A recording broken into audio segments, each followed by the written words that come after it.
Hello students, CEP 2025-26 ਦੇ ਵਿੱਚ class 9 maths ਦੀ worksheet 5 ਅੱਜ ਆਪਾਂ ਕਰਨ ਜਾ ਰਹੇ ਹਾਂ। ਆਈ ਹੋਪ ਕਿ ਤੁਸੀਂ ਪਹਿਲੀਆਂ ਸਾਰੀ ਵਰਕਸ਼ੀਟਸ ਨੂੰ ਅੱਛੀ ਤਰ੍ਹਾਂ ਕੀਤਾ ਹੋਵੇਗਾ ਔਰ ਉਹਨਾਂ ਦੇ ਨੋਟਸ ਵੀ ਬਣਾਏ ਹੋਣਗੇ। ਬੇਟਾ ਹੋ ਸਕਦਾ ਹੈ ਤੁਹਾਨੂੰ ਲੱਗੇ ਕਿ ਇਹ ਐਕਸਟਰਾ ਵਰਕ ਹੈ, ਬਟ ਇਹ ਕੁਐਸਚਨਸ ਇਸ ਵਰਕਸ਼ੀਟ ਦੇ ਵਿੱਚ ਬਹੁਤ ਜ਼ਿਆਦਾ ਸਿੰਪਲ ਵੀ ਨੇ ਔਰ ਕਾਫੀ ਕੁਐਸਚਨਸ ਦਾ ਰਿਪੀਟ ਵੀ ਹੋਏ ਨੇ। ਜੇ ਤੁਸੀਂ ਨਾਲ ਕਰੋਗੇ ਤਾਂ ਤੁਹਾਨੂੰ ਬਹੁਤ ਹੀ ਵਧੀਆ ਸਮਝ ਆਏਗਾ। ਤਾਂ ਸ਼ੁਰੂ ਕਰਦੇ ਹਾਂ। ਮੈਂ ਸਰਬਜੀਤ ਤੂਰ from the quest for maths ਐਸੇ ਚੈਨਲ ਦੇ ਤੁਸੀਂ ਮੈਥਸ ਦੀ ਐਕਸਕਲੂਸਿਵ ਨੌਲੇਜ ਲੈ ਸਕਦੇ ਹੋ from school to college and competition। Worksheet ਦਾ ਪਹਿਲਾ ਕੁਐਸਚਨ ਕੀ ਹੈ? ਹੇਠ ਲਿਖਿਆਂ ਵਿੱਚੋਂ ਕਿਹੜੀ ਸੰਖਿਆ ਅਪਰਿਮੇय ਸੰਖਿਆ ਹੈ? ਮੈਂ ਕਿਹਾ ਸੀ ਨਾ ਕੁਐਸਚਨਸ ਰਿਪੀਟ ਹੋ ਰਹੇ ਨੇ। ਅਗਰ ਪਹਿਲੇ ਕਨਸੈਪਟ ਕਲੀਅਰ ਨੇ ਤੇ ਕੁਐਸਚਨ ਬਹੁਤ ਸੌਖੇ ਲੱਗਣਗੇ। ਇਹਨੂੰ ਸੋਲਵ ਕਰ ਲਈਏ 2/3 ਆ ਜਾਏਗਾ।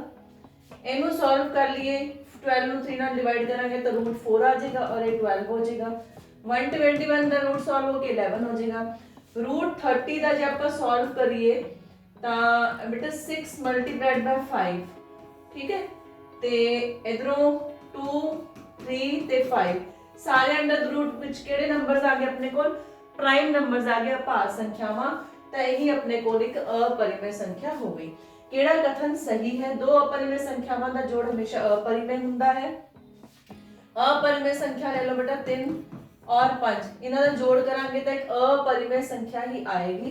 ਇਹ ਸਹੀ ਹੈ। ਦੋ ਅਪਰਿਮੇय ਸੰਖਿਆਵਾਂ ਦਾ ਗੁਣਨਫਲ ਹਮੇਸ਼ਾ ਅਪਰਿਮੇय ਹੁੰਦਾ ਨਹੀਂ। √5 और √5 ਨੂੰ ਜੇ ਆਪਾਂ ਗੁਣਾ ਕਰ ਲਈਏ ਤਾਂ ਆਨਸਰ ਆ ਗਿਆ 5, ਜੋ ਕਿ ਇੱਕ ਪਰਿਮੇय ਸੰਖਿਆ ਹੈ। ਅਪਰਿਮੇय ਇੱਕ ਪਰਿਮੇय ਅਤੇ ਅਪਰਿਮੇय ਸੰਖਿਆ ਦਾ ਜੋੜ ਹਮੇਸ਼ਾ ਅਪਰਿਮੇय ਹੁੰਦਾ ਹੈ। ਇੱਕ ਪਰਿਮੇय ਤੇ ਇੱਕ ਅਪਰਿਮੇय, 3 ਲੈ ਲਿਆ और √5 ਲੈ ਲਿਆ, ਬਿਲਕੁਲ ਠੀਕ ਹੈ, ਇਰੈਸ਼ਨਲ ਹੀ ਆਏਗਾ। ਪਰਿਮੇय ਅਤੇ ਅਪਰਿਮੇय ਸੰਖਿਆ ਦਾ ਗੁਣਨਫਲ ਹਮੇਸ਼ਾ ਅਪਰਿਮੇय ਹੁੰਦਾ ਹੈ, ਇਹ ਵੀ ਠੀਕ ਹੈ। ਅਸਲ ਦੇ ਵਿੱਚ ਇਹ ਕੁਐਸਚਨ ਇਹ ਆਣਾ ਚਾਹੀਦਾ ਸੀ ਕਿਹੜਾ ਕਥਨ ਗਲਤ ਹੈ, ਕਿਉਂਕਿ ਬਾਕੀ ਤਿੰਨੋਂ ਹੀ ਸਹੀ ਨੇ। क्वेश्चन नंबर 3 0.999 यानी कि 0.9 ਬਾਰ ਆ ਵਾਲਾ ਕੁਐਸਚਨ ਹੈਗਾ ਨਾ ਤੁਹਾਡੇ ਐਕਸਰਸਾਈਜ਼ ਦੇ ਵਿੱਚ ਫਸਟ ਚੈਪਟਰ ਦੇ ਵਿੱਚ ਹੀ। ਇਹਦਾ ਮੁੱਲ ਜਦੋਂ ਸਰਲ ਰੂਪ ਦੇ ਵਿੱਚ ਇੱਕ ਅੰਸ਼ ਦੇ ਰੂਪ ਵਿੱਚ ਦਰਸਾਇਆ ਜਾਂਦਾ ਹੈ ਤਾਂ ਇਹ ਕੀ ਹੋਵੇਗਾ? ਬੇਟਾ 0.9 ਬਾਰ ਨੂੰ ਆਪਾਂ ਸੋਲਵ ਕਰਨ ਤੋਂ ਪਹਿਲਾਂ ਯਾਦ ਕਰੋ ਕੁਐਸਚਨ ਜਿਹੜਾ ਬੁੱਕ ਦੇ ਵਿੱਚ ਹੈ 0.6 ਬਾਰ ਦਾ, ਇਹਦਾ ਆਨਸਰ ਕੀ ਆਉਂਦਾ ਹੈ? 6/9। ਤੁਸੀਂ 1 ਇੱਕ ਸੰਖਿਆ ਜਿਹੜੀ ਹੈਗੀ ਉਹਦਾ ਜਦੋਂ ਬਾਰ ਹਟਾਣਾ ਹੈ ਨੀਚੇ ਹਮੇਸ਼ਾ 9 ਲਗਾਉਣਾ ਹੈ। ਹੁਣ ਜਦੋਂ 9 ਦਾ ਬਾਰ ਹਟਾਓਗੇ ਤਾਂ ਆਨਸਰ ਕੀ ਆ ਜਾਏਗਾ? 9/9। ਇਹਦਾ ਆਨਸਰ ਕੀ ਆਏਗਾ ਆਪਣੇ ਕੋਲ? 1 ਆਏਗਾ। √2 √3 ਦੇ ਵਿਚਕਾਰ ਇੱਕ ਪਰਿਮੇय ਸੰਖਿਆ ਕਿਹੜੀ ਹੈ? ਜੇ ਆਪਾਂ √2 ਦੇ ਮੁੱਲ ਦੀ ਗੱਲ ਕਰੀਏ ਤਾਂ ਉਹ ਆ ਜਾਂਦਾ ਆਪਣੇ ਕੋਲ 1.4, ਠੀਕ ਹੈ, ਔਰ √3 ਜਿਹੜਾ ਹੈ 1.732 ਹੁੰਦਾ ਹੈ। ਤਾਂ ਦੇਖ ਲਓ ਦੋਨਾਂ ਦੇ ਵਿੱਚ ਕੌਣ ਹੈ? 1.5। 17.7 ਦੇ ਦਸ਼ਮਲਵ ਵਿਸਤਾਰ ਦੇ ਵਿੱਚ ਅੰਕਾਂ ਨੂੰ ਦੁਹਰਾਉਣ ਵਾਲੇ ਬਲਾਕ ਵਿੱਚ ਕਿੰਨੇ ਅੰਕ ਹੁੰਦੇ ਹਨ? ਜਦੋਂ ਆਪਾਂ ਬੇਟਾ ਦਸ਼ਮਲਵ ਵਿਸਤਾਰ ਕਰਦੇ ਹਾਂ, ਅਗਰ ਉਹ ਖਤਮ ਨਾ ਹੁੰਦਾ ਹੋਵੇ, ਹਨਾ, ਯਾਨੀ ਕਿ ਨਾਨ ਟਰਮੀਨੇਟਿੰਗ ਡੈਸੀਮਲ ਹੋਵੇ ਤਾਂ ਕਈ ਵਾਰ ਨੰਬਰ ਜਿਹੜੇ ਉਹ ਰਿਪੀਟ ਹੁੰਦੇ ਨੇ, ਠੀਕ ਹੈ, ਯਾਨੀ ਕਿ ਰਿਪੀਟਿੰਗ ਡੈਸੀਮਲ ਆ ਗਿਆ। ਕਈ ਵਾਰ ਨਾਨ ਰਿਪੀਟਿੰਗ ਵੀ ਹੁੰਦੇ ਆ, ਉਹ ਤਾਂ ਅਪਰਿਮੇय ਸੰਖਿਆ ਹੋਗੀ। ਬਟ ਇਹ 17.7 ਦਾ ਜਿਹੜਾ ਦਸ਼ਮਲਵ ਵਿਸਤਾਰ ਹੈ ਉਹਨੂੰ ਆਪਾਂ ਰਿਪੀਟ ਕਰਨ ਦੀ ਗੱਲ ਕਰ ਰਹੇ ਹਾਂ। ਤੁਸੀਂ ਇਹਦਾ ਆਨਸਰ ਕੱਢ ਕੇ ਦੇਖੋਗੇ, ਜਦੋਂ ਪੁਆਇੰਟਾਂ ਵਿੱਚ ਆ ਜਾਏਗਾ ਤਾਂ ਤੁਹਾਨੂੰ ਸਿੱਧਾ ਆਨਸਰ ਪਤਾ ਲੱਗ ਜਾਏਗਾ। ਬਟ ਇਹਦੀ ਟ੍ਰਿਕ ਕੀ ਹੈ? ਅਗਰ ਆਪਾਂ 7 ਨਾਲ ਡਿਵਾਈਡ ਕਰ ਰਹੇ ਹਾਂ ਤਾਂ ਜਿਹੜੇ ਨੰਬਰ ਰਿਪੀਟ ਹੋਣਗੇ ਆਪਾਂ ਐਵੇਂ ਬਾਰ ਦੇ ਨੀਚੇ ਪਾ ਲੈਂਦੇ ਨਾ ਉਹਨਾਂ ਨੂੰ, ਉਹ ਡਿਜਿਟਸ ਜਿਹੜੀਆਂ ਹੋਣਗੀਆਂ ਉਹ 6 ਹੋਣਗੀਆਂ, ਯਾਨੀ ਕਿ 7 ਵਿੱਚੋਂ 1 ਘੱਟ। ਮੰਨ ਲਓ ਮੈਂ 17 ਬਟੇ ਇੱਥੇ 3 ਲਿਖ ਦਵਾਂ ਤਾਂ ਜਿਹੜੇ ਨੰਬਰ ਰਿਪੀਟ ਹੋਣਗੇ ਬਾਰ ਦੇ ਵਿੱਚ ਉਹ 3 ਵਿੱਚੋਂ 1 ਘੱਟ 2 ਨੰਬਰ ਹੋਣਗੇ, ਠੀਕ ਹੈ। ਦਾ ਆਨਸਰ ਕਿੰਨਾ ਹੈ? 6 ਹੈ। ਹੁਣ ਮੈਂ ਤੁਹਾਨੂੰ ਦਾ ਡੈਸੀਮਲ ਵੀ ਦੱਸ ਦਿੰਦੀ ਹਾਂ। 17.7 ਨੂੰ ਅਗਰ ਆਪਾਂ ਪੁਆਇੰਟਸ ਦੇ ਵਿੱਚ ਲਿਖੀਏ ਤਾਂ ਆ ਆਨਸਰ ਆ ਜਾਂਦਾ ਹੈ। ਤਾਂ 1 2 3 4 5 6 ਸੰਖਿਆਵਾਂ ਰਿਪੀਟ ਹੁੰਦੀਆਂ ਨੇ, ਬਾਰ-ਬਾਰ ਆਉਂਦੀਆਂ ਨੇ, ਉਹਨੂੰ ਆਪਾਂ ਬਾਰ ਦੇ ਵਿੱਚ ਲਿਖਦੇ ਹਾਂ। ਸਰਲ ਕਰੋ, -2 ਦੀ ਪਾਵਰ -2। ਹੁਣ ਪਹਿਲੀ ਗੱਲ ਤਾਂ ਬੇਟਾ -2 ਦੀ ਪਾਵਰ ਨੂੰ ਆਪਾਂ ਨੂੰ ਪਲੱਸ ਬਣਾਉਣਾ ਪੈਣਾ ਹੈ, ਯਾਨੀ ਕਿ -2/1 ਇਹਦਾ ਰੈਸਿਪਰੋਕਲ ਲਵਾਂਗੇ 1/-2। ਹੁਣ ਪਾਵਰ ਕਿੰਨੀ ਹੋ ਜਾਏਗੀ ਮੇਰੇ ਕੋਲ? 2 ਨੂੰ ਆਪਾਂ ਦੋ ਵਾਰੀ ਮਲਟੀਪਲਾਈ ਕਰਾਂਗੇ ਤਾਂ ਆਨਸਰ ਕਿੰਨਾ ਆ ਜਾਏਗਾ ਮੇਰੇ ਕੋਲ? 1/-2 ਮਲਟੀਪਲਾਈ 1/-2 ਯਾਨੀ ਕਿ 1/4। ਤਾਂ ਬੀ ਆਪਸ਼ਨ ਜਿਹੜਾ ਹੈ ਉਹ ਸਹੀ ਆ ਗਿਆ। क्वेश्चन नंबर 7 समीकरण a b + c ab + ac uh a b ਨਾਲ ਵੀ ਮਲਟੀਪਲਾਈ ਹੋ ਗਿਆ, c ਨਾਲ ਵੀ ਮਲਟੀਪਲਾਈ ਹੋ ਗਿਆ। ਉਸੇ ਤਰੀਕੇ ਨਾਲ ਜਿਵੇਂ ਕਿ घर ਦੇ ਵਿੱਚ ਦੋ ਬੱਚੇ ਹੈਗੇ ਆ ਤੇ ਆਪਾਂ ਕੁਝ ਸਵੀਟਸ ਟੌਫੀਜ਼ ਲੈ ਕੇ ਆਏ ਤਾਂ ਦੋਨੋਂ ਬੱਚਿਆਂ ਨੂੰ ਬਰਾਬਰ ਬਰਾਬਰ ਵੰਡੀ ਜਾਂਦੀਆਂ ਨੇ ਨਾ, ਤਾਂ ਇਹ ਡਿਸਟ੍ਰੀਬਿਊਟ ਕਰਤੀਆਂ ਆਪਾਂ। So this is called the distributive property. ਵਰਗਮੂਲ x ਦੀ ਘਾਤ 6 ਇਹਦਾ ਮੁੱਲ ਕਿੰਨਾ ਹੈ? ਬੇਟਾ ਜਿਹੜਾ ਵਰਗਮੂਲ ਹੁੰਦਾ ਹੈ ਉਹ ਅਸਲ ਦੇ ਵਿੱਚ ਕਿੰਨੀ ਪਾਵਰ ਹੁੰਦੀ ਹੈ? 1/2 ਪਾਵਰ ਹੁੰਦੀ ਹੈ। ਜੇ ਆਪਾਂ ਕਿਊਬ ਰੂਟ ਦੀ ਗੱਲ ਕਰੀਏ ਤਾਂ ਅਸਲ ਵਿੱਚ ਕਿੰਨੀ ਪਾਵਰ ਬਣ ਜਾਂਦੀ ਹੈ? 1/3 ਪਾਵਰ ਬਣ ਜਾਂਦੀ ਹੈ। ਹੁਣ ਤੁਸੀਂ ਇਹਨੂੰ ਸੋਲਵ ਕਰਨਾ ਹੈ x ਪਾਵਰ 6 ਰੂਟ ਨੂੰ।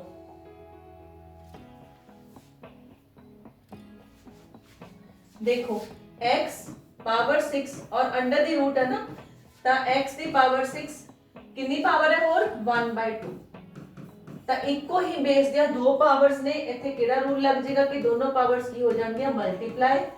ਸੋ ਇਹ ਆ ਜਾਏਗਾ x ਪਾਵਰ 3। ਠੀਕ ਹੈ, ਸੋ ਕਿਹੜਾ ਆਨਸਰ ਆ ਗਿਆ ਆਪਣੇ ਕੋਲ?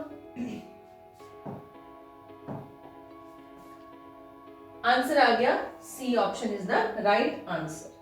ओके, एक संख्या जिस दा दशमलव विस्तार आवर्ती ਅਤੇ ਅਣਆਵਰਤੀ ਵਾਲਾ ਹੈ ਉਹ ਹਮੇਸ਼ਾ ਕੀ ਹੁੰਦੀ ਹੈ? ਗਲਤ ਲਿਖਿਆ ਬੇਟਾ, ਇੱਕੋ ਚੀਜ਼ ਆ ਸਕਦੀ ਹੈ ਆਵਰਤੀ ਅਣਆਵਰਤੀ, ਇੱਥੇ ਆਵਰਤੀ ਨਹੀਂ ਹੈਗਾ, ਅਣਆਵਰਤੀ ਹੀ ਹੈ ਔਰ ਇਹਦਾ ਆਨਸਰ ਕੀ ਹੋਏਗਾ? अपरिमेय।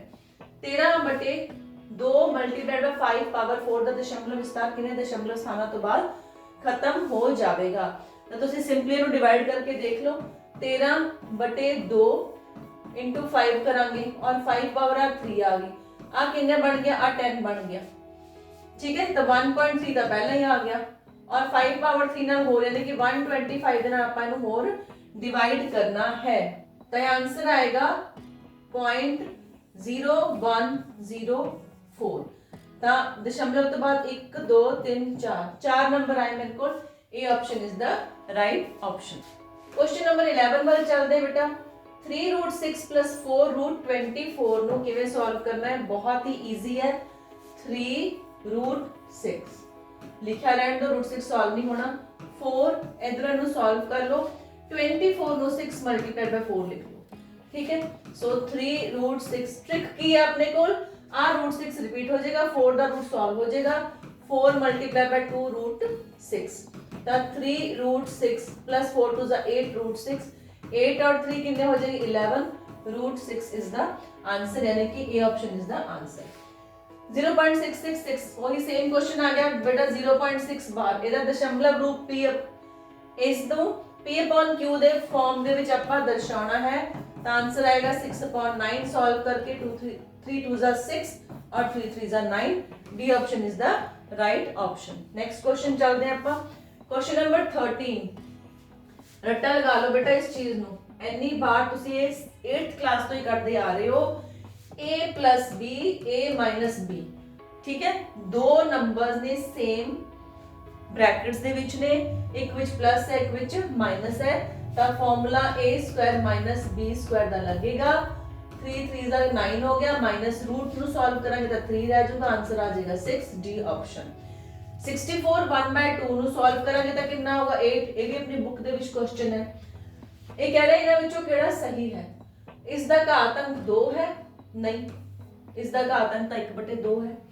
ਇਸ ਦਾ ਮੁੱਲ 8 ਦੇ ਬਰਾਬਰ ਹੈ, ਬੀ ਆਪਸ਼ਨ। ਇਹਨਾਂ ਵਿੱਚੋਂ ਕਿਸ ਦੇ ਦਸ਼ਮਲਵ ਵਿਸਤਾਰ ਵਿੱਚ ਸਮਾਪਤੀ ਦਸ਼ਮਲਵ ਵਿਸਤਾਰ ਹੈ? मतलब ਉਹ ਖਤਮ ਹੋ ਜਾਂਦਾ ਹੈ, ਦਸ਼ਮਲਵ ਖਤਮ ਹੋ ਜਾਂਦਾ ਹੈ। ਉੱਪਰ ਕੋਈ ਵੀ ਨੰਬਰ ਹੋਵੇ, ਨੀਚੇ ਅਗਰ 2 ਦੀ ਪਾਵਰ और 5 ਦੀ ਪਾਵਰਸ ਨੇ, ਤਾਂ ਦਸ਼ਮਲਵ ਵਿਸਤਾਰ ਜਿਹੜਾ ਉਹ ਸ਼ਾਂਤ ਹੁੰਦਾ ਹੈ, ਟਰਮੀਨੇਟਿੰਗ ਹੁੰਦਾ ਹੈ। ਇੱਥੇ ਆ ਦੇਖੋ 7/8 मतलब 2/3 ਹੈ, ਤਾਂ ਇਹ ਟਰਮੀਨੇਟ ਹੋਊਗਾ, ਨਾ ਹੀ 12 ਹੋਊਗਾ, ਨਾ ਹੀ 11 ਔਰ ਨਾ ਹੀ 9। क्वेश्चन नंबर 16 ਜੇਕਰ ਕਿਸੇ ਘਣ ਦੇ ਆਧਾਰ ਦਾ ਖੇਤਰਫਲ 96 ਘਨ ਮੀਟਰ ਹੋਵੇ ਤਾਂ ਇਸ ਵਿੱਚ ਵੱਧ ਤੋਂ ਵੱਧ ਕਿੰਨਾ ਪਾਣੀ ਆ ਸਕਦਾ ਹੈ? एक ਆਪਾਂ ਨੂੰ ਘਣ ਦੇ ਰੱਖਿਆ ਔਰ ਇਹ ਦਿੱਤਾ ਗਿਆ ਹੈ ਕਿ ਇਸ ਘਣ ਦੀ ਜਿਹੜੀ ਭੁਜਾ ਹੈ ਉਹ a ਹੈ, ਉਹ ਮੰਨ ਲੈਂਦੇ ਆ। ਹੁਣ ਕੁਐਸਚਨ ਦੇ ਵਿੱਚ ਬੇਟਾ ਥੋੜੇ ਲਿਖਿਆ ਹੈ ਕਿ ਘਣ ਦੇ ਆਧਾਰ ਦਾ ਖੇਤਰਫਲ, ਐਕਚੁਅਲੀ ਕੁਐਸਚਨ ਵਿੱਚ ਉਹ ਨਹੀਂ ਹੈ, ਇਹ ਕੁਐਸਚਨ ਦੇ ਵਿੱਚ ਹੈ ਕਿ ਇਸ ਦਾ ਖੇਤਰਫਲ, ਤਾਂ ਖੇਤਰਫਲ ਤਾਂ ਬੇਟਾ ਟੋਟਲ ਹੀ ਹੋਊਗਾ ਨਾ, ਏਰੀਆ ਤਾਂ ਫਿਰ ਟੋਟਲ ਸਰਫੇਸ ਏਰੀਆ ਹੀ ਹੋਊਗਾ, that is 6a² ਔਰ ਉਹਦੀ ਵੈਲਿਊ ਦੇ ਰੱਖੀ ਆਪਾਂ ਨੂੰ 96। तो सॉल्व करांगे तो कितना आ जाएगा 16, तो ए आ गया मेरे को 16 root that is equal to 4 units आ गया। हुण पता करना है कि ਇਹਦੇ ਵਿੱਚ ਕਿੰਨਾ ਪਾਣੀ ਆ ਸਕਦਾ ਹੈ। दैट मींस ਆਪਾਂ ਪਤਾ ਕਰ ਸਕਦੇ ਹਾਂ ਦਾ ਵੋਲਿਊਮ। ਤਾਂ 4 4 4 a ਕਿਊਬ ਦਾ ਫਾਰਮੂਲਾ ਕਿੰਨਾ ਆ ਗਿਆ 64। ਇਹ ਆਇਆ ਆਪਣੇ ਕੋਲ ਮੀਟਰ ਕਿਊਬ ਦੇ ਵਿੱਚ, ਬਟ ਆਨਸਰ ਪੁੱਛਿਆ ਹੈ ਲੀਟਰ ਦੇ ਵਿੱਚ। 1 ਮੀਟਰ ਕਿਊਬ ਜਿਹੜਾ ਉਹ 1000 ਲੀਟਰ ਦੇ ਬਰਾਬਰ ਹੁੰਦਾ ਹੈ। ਸੋ ਆਪਣੇ ਕੋਲ ਆਨਸਰ ਆ ਗਿਆ 64000 ਲੀਟਰਸ। ਆਪਸ਼ਨ ਵਿੱਚ ਆਨਸਰ ਨਹੀਂ ਹੈ, ਜਿੱਥੇ 4 ਲਿਖਿਆ ਹੋਇਆ ਤੁਸੀਂ 64 ਬਣਾਉਣਾ ਹੈ और 64000 ਆਪਾਂ ਆਨਸਰ ਦੇਣਾ ਹੈ। ਆ ਅਸਲ ਦੇ ਵਿੱਚ ਬੇਟਾ 64 ਹੋਏਗਾ ਔਰ ਸੀ ਆਪਸ਼ਨ ਨੂੰ ਟਿਕ ਕਰਾਂ। ਨੈਕਸਟ ਕੁਐਸਚਨ ਚੱਲਦਾ ਬੇਟਾ, ਸਭ ਤੋਂ ਲੰਬਾ ਡੰਡਾ ਜਿਸ ਨੂੰ 10 10 5 ਮੀਟਰ ਮਾਪ ਵਾਲੇ ਕਮਰੇ ਦੇ ਵਿੱਚ ਰੱਖਿਆ ਜਾ ਸਕਦਾ ਹੈ। the longest stick which can be kept in the measurement of this room। ठीक है, ਤਾਂ ਇਹਨੂੰ ਆਪਾਂ ਫਿਗਰ ਦੇ ਥਰੂ ਸਮਝਦੇ ਹਾਂ। ਤਾਂ ਬੇਟਾ ਆਪਣੇ ਕੋਲ ਇੱਕ ਕਮਰਾ ਹੈ ਇਸ ਤਰੀਕੇ ਨਾਲ, ठीक है, ਤੇ ਇਹਦੀਆਂ ਜਿਹੜੀ ਮੈਜ਼ਰਮੈਂਟਸ ਨੇ ਉਹ ਹੈਗੀਆਂ 10 10 और ਇਹਦੀ ਹਾਈਟ ਵੀ 10 और ਆ ਵਿਡਥ ਲੈ ਲਓ 5 10 10 5 ਹੈ, ਤਿੰਨ ਅਲੱਗ-ਅਲੱਗ ਵਿਡਥਸ ਨੇ ਨਾ। ਇੱਕ ਕੀ ਹੈ ਆਪਣੇ ਕੋਲ ਕਿਊਬॉइड ਹੈ। ਹੁਣ ਇਹਦੇ ਵਿੱਚ ਜਿਹੜਾ ਸਟਿਕ ਆਪਾਂ ਫਿਟ ਕਰਨਾ ਹੈ ਉਹ ਲੌਂਗੇਸਟ ਹੋਣਾ ਚਾਹੀਦਾ ਹੈ। ਤਾਂ ਬੇਟਾ ਆਪਣੇ ਕੋਲ ਲੌਂਗੇਸਟ ਕਿਹੜਾ ਬਣੇਗਾ, ਜਿਹੜਾ ਕਿ ਇਹਦੇ ਡਾਇਗੋਨਲ ਦੇ ਵਿੱਚੋਂ ਜਾਏਗਾ। ਇੱਥੋਂ ਸ਼ੁਰੂ ਕਰ ਲਈਏ ਤੇ ਉਹ ਆ ਇਧਰਲੇ ਪਾਸੇ ਡਾਇਗੋਨਲ ਤੱਕ ਜਾਏ। ਆਈ ਹੋਪ ਤੁਸੀਂ ਫਿਗਰ ਨੂੰ ਸਮਝ ਗਏ ਹੋਵੋਗੇ। ਹੁਣ ਇਹ ਡਾਇਗੋਨਲ ਜਿਹੜਾ ਹੈ ਇੱਕ ਕੋਨੇ ਤੋਂ ਲੈ ਕੇ ਔਰ ਦੂਸਰੇ ਕੋਨੇ ਤੱਕ, ਇਸ ਡਾਇਗੋਨਲ ਨੂੰ ਕੱਢਣ ਦਾ ਫਾਰਮੂਲਾ ਕੀ ਹੋਏਗਾ ਬੇਟਾ, ਅੰਡਰ ਦੀ ਰੂਟ ਔਰ ਤਿੰਨੋਂ ਸਾਈਡਸ ਦਾ ਆਪਾਂ ਸਕੁਆਇਰ ਲੈ ਲੈਣਾ ਹੈ। ਠੀਕ ਹੈ, ਸੋ ਆ ਮੇਰੇ ਕੋਲ ਆ ਗਿਆ 100 100 and 25 ਅੰਡਰ ਦੀ ਰੂਟ। ठीक, और कितना आ गया 225 अंडर दी रूट। तो आंसर आ गया मेरे को 15। तो 15 अपना आंसर आ जाएगा। तो 15 मीटर इज द आंसर। जेकर एक घन के किनारे ਨੂੰ 50% ਵਧਾਇਆ ਜਾਂਦਾ ਹੈ, ਇਸ ਦੀ ਸਤਹ ਦੇ ਖੇਤਰ ਵਿੱਚ ਕਿੰਨਾ ਪ੍ਰਤੀਸ਼ਤ ਵਾਧਾ ਹੁੰਦਾ ਹੈ। ਇਸ ਤਰੀਕੇ ਦੇ ਬਹੁਤ ਸਾਰੇ ਕੁਐਸਚਨ ਤੁਸੀਂ ਕਰ ਚੁੱਕੇ ਹੋ।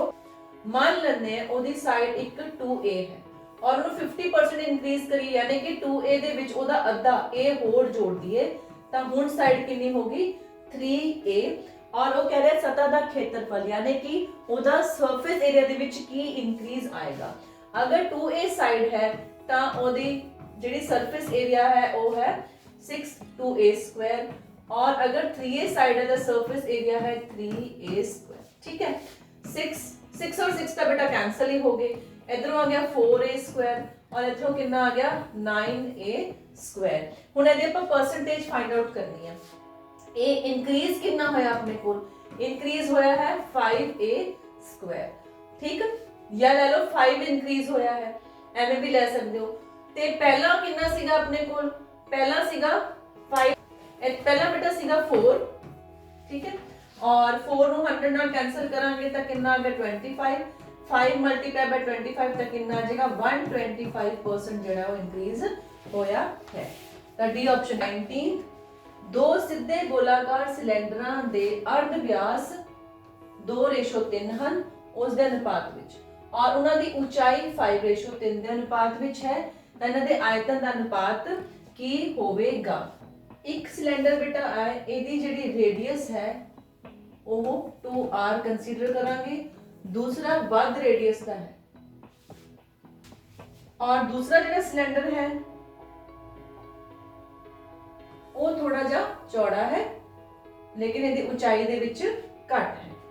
ਠੀਕ ਹੈ, ਇਹਦੀ ਤਾਂ 3r ਮੰਨ ਲਾਂਗੇ ਆਪਾਂ रेडियस, और हाइट किस तरीके ਨਾਲ ਹੈ ਇਹਦੀ 5h ਮੰਨਾਂਗੇ, और ਰੇਸ਼ੋ ਆ ਕਿੰਨਾ ਦੇ ਰੱਖਿਆ ਮੈਨੂੰ 3h। ਆਪਾਂ ਇਹਨਾਂ ਦੇ ਵੋਲਿਊਮਸ ਦਾ ਅਨੁਪਾਤ ਲੈਣਾ ਹੈ। ਹੁਣ ਦੋਨਾਂ ਦੇ ਵੋਲਿਊਮਸ ਦਾ ਫਾਰਮੂਲਾ ਕੀ ਹੁੰਦਾ ਪਾਈ r ਸਕੁਆਇਰ h। ਠੀਕ ਹੈ, ਤੁਸੀਂ ਇੱਥੇ ਪੁੱਟ ਕਰੋ ਪਾਈ, ਪਹਿਲਾ r ਆਪਾਂ ਲਵਾਂਗੇ 2r, ਇਹਨੂੰ ਸਕੁਆਇਰ ਕਰਦੇ ਔਰ h ਕਿੰਨਾ ਮੇਰੇ ਕੋਲ 5h, ਔਰ ਇਹਦਾ ਅਨੁਪਾਤ ਆਪਾਂ ਕਿਹਦੇ ਨਾਲ ਲੈ ਰਹੇ ਹਾਂ ਪਾਈ 3r, ਇਹਦਾ ਸਕੁਆਇਰ ਕਰ ਲਓ और h कितना लेना है 3h। पाई और पाई कैंसिल कर दो, 4r square multiplied by 5h, और रेशियो थे कितना आ गया 9r square multiplied by 3h।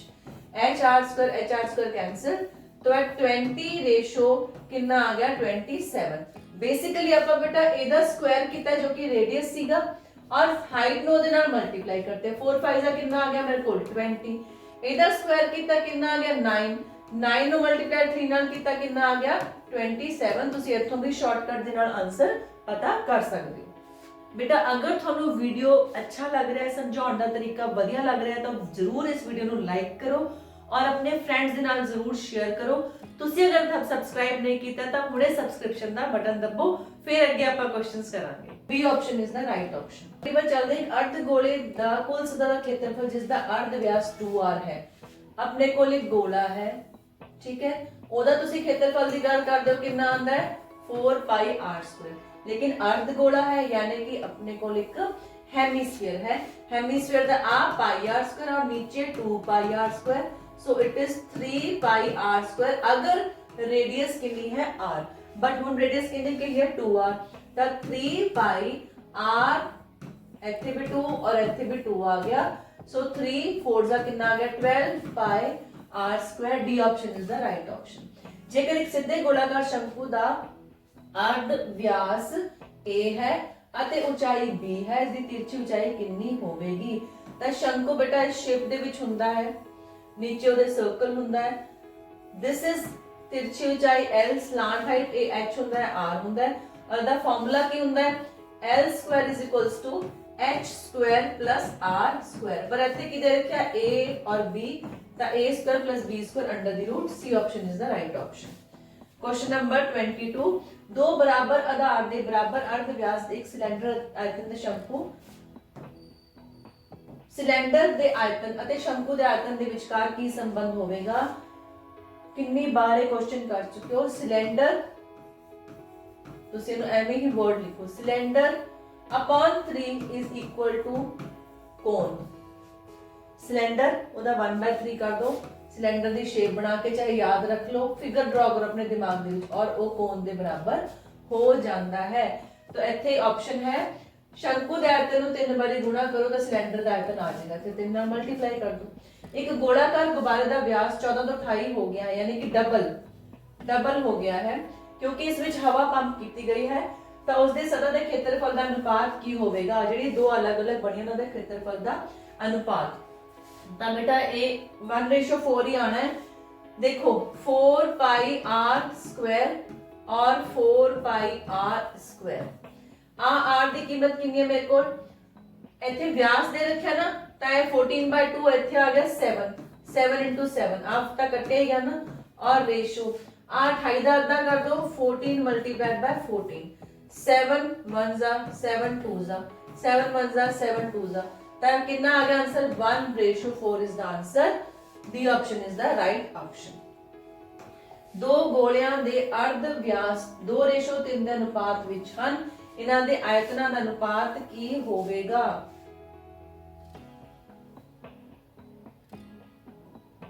अपने को दो गोले ने, ठीक है, और उन्हां दा अर्ध व्यास की है 2r and 3r, और हुण पूछ रहा आयतन यानी कि उन्हां दे वॉल्यूम्स दा ਉਹ रेशो पूछ रहा है। वॉल्यूम्स 4/3 पाई, तो आ तो लिखने की लोड़ भी नहीं हैगी बेटा, सिर्फ आप रेडियस का ही क्यूब करांगे 2r क्यूब। जो आप रेशो ही ले ली तो बाकी जी कॉमन चीजा ने वो तो कट्टिया ही जांदियां ने ना, 4/3 पाई इतने लिख भी लोगे बाद में भी कैंसिल ही करना, तो सेम चीज तो लिखने के अनुपात के लोड़ ही नहीं हैगी। तो 2 की पावर 3 लवांगे कितना आ जाएगा मेरे को 8 आ जाएगा, 3 की पावर 3 लवांगे कितना आ जाएगा 27, तो 8:27 is the answer। C option is the right option। ठीक है, हुण अर्ध व्यास r सेंटीमीटर का एक ठोस गोला पिघलाया जाता है और ऊंचाई 8 सेंटीमीटर वाले शंकु की शक्ल विच दोबारा बनाया जाता है, यानी कि तुसी एक गोले नू, तुसी एक स्फीयर नू पिघलाना है और बनाना है एक कोण, ठीक। लेकिन रेडियस ਜਿਹੜੀ ਇਹਦੀ रेडियस ਸੀਗੀ ਉਹ ਇਹਦੀ ਕੀ ਬਣ ਜਾਂਦੀ ਹੈ ਹਾਈਟ ਬਣ ਜਾਂਦੀ ਹੈ, ਇਹਦੀ ਆਪਣੀ रेडियस ਤਾਂ ਅਲੱਗ ਹੀ ਹੋਏਗੀ। ਹੁਣ ਉਹੀ ਪੁੱਛ ਰਿਹਾ ਸ਼ੰਕੂ ਦਾ अर्ध व्यास ਕੀ ਹੋਵੇਗਾ? ਜੋ ਇਹਦੀ रेडियस है वो इस शंकु ਦੀ ਕੀ है हाइट है, ਆ ਹਾਈਟ है, यानी कि h जो है वो r ਦੇ ਬਰਾਬਰ है। और यदि खुद ਦੀ ਰੇਡੀਅਸ ਤੁਸੀਂ ਕਿੰਨੀ ਲੈ ਸਕਦੇ ਹੋ, ਕੈਪੀਟਲ R ਲੈ ਸਕਦੇ ਹੋ।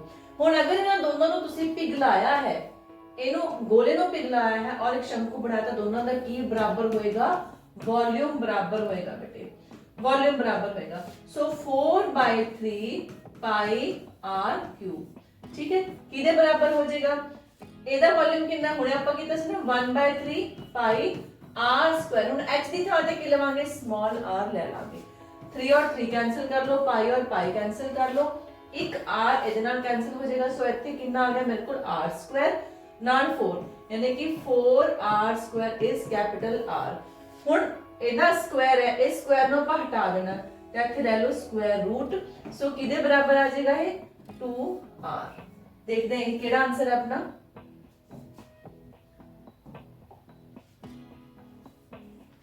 ਸੋ option A option is the right option. जेकर एक चक्कर ਦਾ ਅਰਧ ਵਿਆਸ ਦੁੱਗਣਾ ਕਰ ਦਿੱਤਾ ਜਾਵੇ, ਨਵੇਂ ਬਣੇ ਚੱਕਰ ਦਾ ਖੇਤਰਫਲ ਪਹਿਲੇ ਵਾਲੇ ਚੱਕਰ ਦਾ ਕਿੰਨਾ ਹੋ ਜਾਵੇਗਾ। ਸੇਮ ਉਹੀ ਚੀਜ਼ ਹੈ ਬੇਟਾ, ਅਰਧ ਵਿਆਸ r ਨੂੰ ਤੁਸੀਂ ਕਰਤਾ 2r ਔਰ ਗੱਲ ਹੋ ਰਹੀ ਹੈ ਖੇਤਰਫਲ ਦੀ, ਤਾਂ r ਸਕੁਆਇਰ ਯੂਜ਼ ਹੋਏਗਾ ਨਾ ਖੇਤਰਫਲ ਦੇ ਵਿੱਚ, ਇੱਥੇ ਕਿੰਨਾ 2r ਸਕੁਆਇਰ ਹੋ ਜਾਏਗਾ। ਇਹ r ਸਕੁਆਇਰ ਹੈ, ਹੁਣ ਕਿੰਨਾ ਬਣ ਗਿਆ 4r ਸਕੁਆਇਰ, ਤਾਂ ਕਿੰਨਾ ਟਾਈਮਸ ਆ ਜਾਏਗਾ, 4 ਟਾਈਮਸ ਆ ਜਾਏਗਾ। ਪਾਈ ਤਾਂ ਨਾਲ ਉਵੇਂ ਹੀ ਚੱਲ ਰਿਹਾ ਨਾ, ਪਾਈ ਦਾ ਫਾਰਮੂਲੇ ਵਿੱਚ ਹੈਗਾ ਹੀ ਹੈ, ਤਾਂ 4 ਗੁਣਾ ਹੋ ਗਿਆ। ਜਿਹੜੀ ਚੀਜ਼ ਚੇਂਜ ਹੋਈ ਹੈ ਉਹਦੀ ਤੁਸੀਂ ਪਾਵਰ ਚੈੱਕ ਕਰੋ, ਪਾਵਰ ਚੇਂਜ ਉਹਦੀ ਪਾਵਰ ਲਓ और फिर देखो नवा नंबर केड़ा बनया, उन्ने ही गुना चेंज आ जाएगा। सिंपल है। क्वेश्चन नंबर 27, एक आयत दी लंबाई ते चौड़ाई क्रमवार 8 ते 2 है, ठीक है, और एक वर्ग दी भुजा 4 है, ता केड़ा कथन सही है। खेत्रफल दे बारे गल हो रही है, आपां बना के वेख लैंदे हां।